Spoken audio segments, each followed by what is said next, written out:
Time to feast. Yes, it's time for a feast and a show. Canterbury Feast is back in action despite being canceled last year due to COVID-19. And this year it's celebrating a major milestone. Fontaine Glenn's live at the Station Dinner Theater with more on this event. Good morning, Fontaine.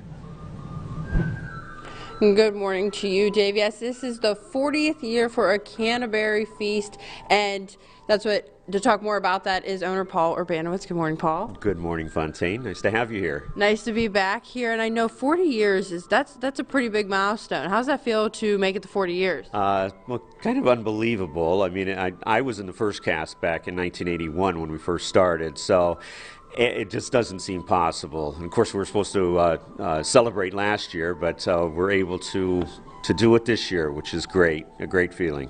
And it's great that it can be put on this year. Now, for viewers, many viewers do know what a Canterbury Feast is, but for those who don't, what is a Canterbury Feast? Well, a Canterbury Feast is a medieval-style musical comedy dinner theater, and everything is done medieval style. So this year, obviously, we've made a couple of adjustments and changes, but it's very safe. Our performers are completely masked while they're, serving and everything too, and our audience members can still enjoy, the feast.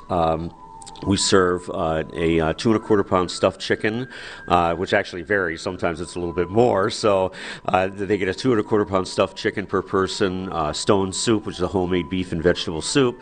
We changed the bread to smaller loaves that are individualized, and we have zuppa and glaze for dessert, which is with sliced apples and sliced cheese. Awesome. That sounds all delicious, even though it is 6 in the morning. Exactly. Well, we'll kind of have a taste of that in a second segment here. That sounds great to me, but I know this is something that's very different. There's nothing else around. So what attracts the community to a Canterbury Feast? Well, it probably attracts more the non-theater goers at times too, but definitely the theater goers as well. The participation that's involved with the show, we have drinking songs both at the beginning and the end of the show. Plus, we do a different show every year. This year it was written by David Durst, and it was cleverly incorporated at all 40 years in some way into the show itself. And the audiences have been really loving it. We did a preview run back in September just to kind of, get our feet wet a little bit. And tonight we open with our 40th anniversary of a Canterbury Feast. That's super exciting. Don't go anywhere. Just like Paul said, we will be maybe getting a little taste test of the feast, and I'm no stranger to the food, so I'm really excited for this. But for now, Dave, back to you.